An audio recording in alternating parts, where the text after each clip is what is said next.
Hello મિત્રો, કેમ છો? તમે બધા સારા હશો તેવી જ આપણી પ્રાર્થના. તો ચલો આજે આપણે અહીં યુકેમાં બેઠા બેઠા આપણે કાઠિયાવાડની મજા લેવાના છે.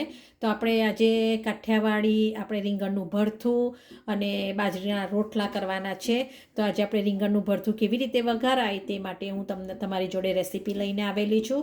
તો આજે બે મોટા રીંગણ હતા તે મેં એને ધોઈ અને એની ઉપર તેલ ચોપડી અને ગેસ પર આવી રીતે કૂક કરી દીધેલા હતા. તો તમને એવું થશે આ બે રીંગણનું આટલું મોટું કેવું છે, પણ અહીંયા રીંગણની સાઇઝ ખૂબ જ મોટી આવે છે મિત્રો. આટલી મોટી સાઇઝનું રીંગણ આવે છે તે લીધેલું છે, પણ આમાં એટલું સરસ છે કે આમાં એક પણ બીયો નથી અંદર. જુઓ તમે, અંદર જે બીયા આવે છે એ આમાં બીયા નથી. તો આવી રીતે બંને રીંગણ મેં ક્રશ કરી અને એ મૂકી દીધેલા છે. તો એના માટે મેં આજે બીજું માટે દોઢ ડુંગળી મેં અહીંયા આગળ ક્રશ કરેલી છે, અને એની અંદર આપણે જે લીલી ડુંગળીનો આગળનો જે વ્હાઈટ ભાગ આવે તે પણ આની સાથે મેં ક્રશ કરી દીધેલો છે.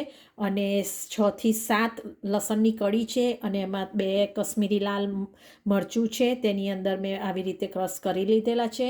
તો ચલો હવે આપણે રીંગણનું ભરથું વઘારીએ. તો તેના માટે મેં ફ્રાય પેન મૂકેલી છે, તેની અંદર મેં તેલ ગરમ કરવા મૂકી દીધેલું છે, અને અંદર થોડુંક મેં ઘી પણ એડ કરેલું છે, કારણ કે ઘીથી એનો ટેસ્ટ ખૂબ જ સારો આવે છે.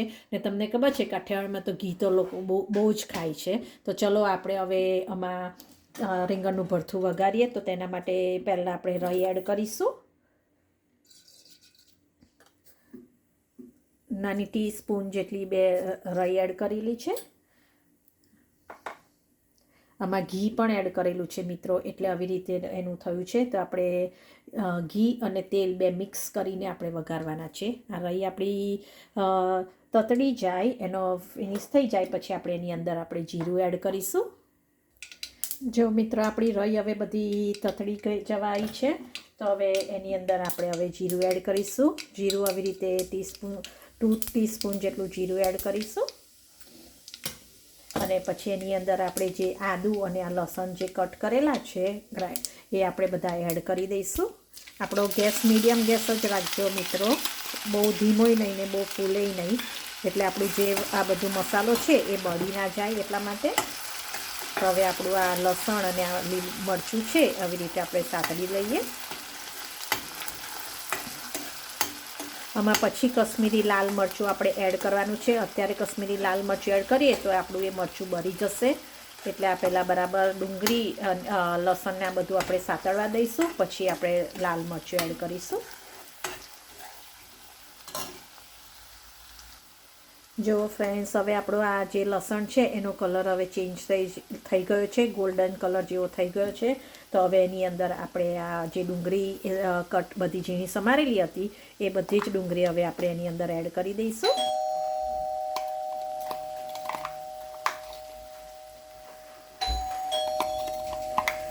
તમે ડુંગળી ના ખાતા હોય તો તમે સ્કીપ કરી શકો છો. તમે ડુંગળી ના નાખવી હોય તો એની અંદર તમારે 2 થી 3 ટામેટાં ગ્રાઇન્ડ કરી અને પછી એને એડ કરી શકો છો. તો તમારે ડુંગળી નાખવાની જરૂર નથી. અને લસણ ના ખાતા હોય તો આદું અને લીલા મરચાં અને આ કશ્મીરી લાલ મરચું આવે તેને ગરમ પાણીમાં પલાળી અને એને બધું ગ્રાઇન્ડ કરી અને પછી એ પણ તમે એવી રીતે પણ કરી શકો છો. તો જો હવે આપણી ડુંગળી સતળાય ત્યાં સુધી હવે આપણે 3 ટામેટાં છે એને પણ આપણે ગ્રાઇન્ડ કરી દઈએ. તો આપણી ડુંગળીને હવે 5 મિનિટ માટે સતળવા દઈએ. એને વધારે પડતું, કારણ કે આપણે ઝીણી કટ કરી છે એટલે જલ્દી કૂક થઈ જશે, એટલે વધારે પડતી ઓવરકૂક નથી કરવાની. એટલે હવે 5 મિનિટ માટે આપણે એને સતળવા દઈએ. હલો ફ્રેન્ડ્સ, જો આપણે હવે આપણી આ ડુંગળી છે સરસ રીતે બ્રાઉન થઈ ગઈ છે. તો હવે એની અંદર આપણે આ ટામેટાં, જે 3 ટામેટાં હતા તે મેં ક્રશ કરીને એની ગ્રેવી કરેલી છે તે હવે આપણે બધી એડ કરી દઈશું.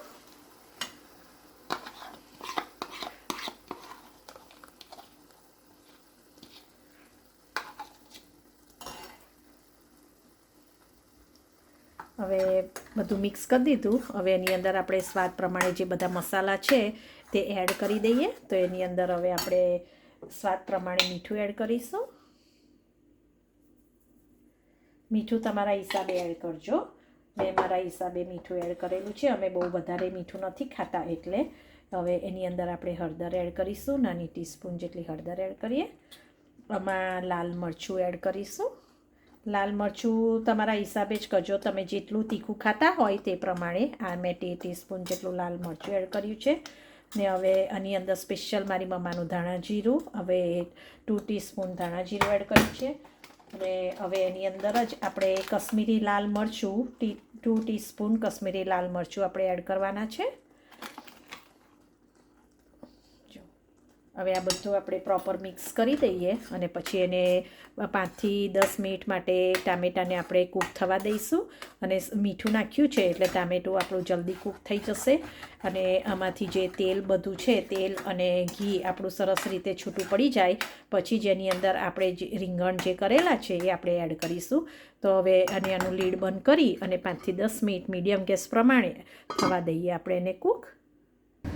હલો મિત્રો, ચલો હવે આપણે 5 થી 10 મિનિટ થઈ ગઈ છે. હવે આપણે એનું લીડ ઓપન કરી અને એને આપણે ટામેટાં કૂક થયા કે નહીં તે આપણે ચેક કરી લઈએ. તો તમે જોઈ શકો છો કે કેટલું સરસ રીતે એનો કલર પકડાયો છે અને કેટલું સરસ કૂક થઈ ગયું છે. તો હવે આપણે એને હલાવી અને એની અંદર આપણે બધા જે રીંગણ છે એ બધા એડ કરીશું. જો કેટલો સરસ કલર એનો આવ્યો છે, બધું તેલ કેવું સરસ છૂટું પડી ગયું છે. હવે એની અંદર બધા જ રીંગણ આપણે હવે એડ કરી દઈશું.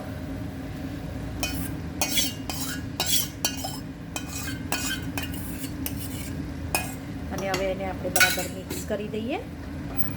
અને મિક્સ કર્યા પછી એને 5 મિનિટ માટે બરાબર મીડિયમ તાપ પર એને કૂક થવા દઈશું, જેથી જે બધો મસાલો છે એ બધો સરસ રીતે રીંગણ છે એની અંદર સરસ મિક્સ થઈ જાય. તો હવે આવી રીતે આપણે એને 5 થી 10 મિનિટ માટે એને હવે કૂક થવા દઈએ. લીડ બંધ કરી દઈએ. હવે 5 થી 10 મિનિટ માટે એને કૂક થવા દઈએ. હલો ફ્રેન્ડ્સ, હવે જો હવે આપણી 5 થી 10 મિનિટ જેવું થઈ ગયું છે. તો હવે આપણે એનું લીડ ઓપન કરી અને આપણે ચેક કરીએ કે બરાબર થઈ ગયું છે કે નહીં. તો જુઓ, તમે જોઈ શકો છો કે આપણું કેટલું સરસ કૂક થઈ ગયું છે. ઉપર તેલ પણ બધું છૂટું પડી ગયું છે અને કલર પણ કેટલો સરસ દેખાય છે. રીંગણના ભરથાનો જુઓ કેટલું સરસ કલર દેખાય છે. તો આપણે હવે આપણું રીંગણનું ભરથું સરસ રીતે કૂક થઈ ગયું છે. અને હવે આપણે એની ઉપર કોરિએન્ડર એટલે ધાણા અને જે લીલી ડુંગળીનો જે લીલો ભાગ હતો તે બધું મેં કટ કરીને રાખ્યું છે એ બધું હવે આપણે ઉપર એડ કરી દઈશું.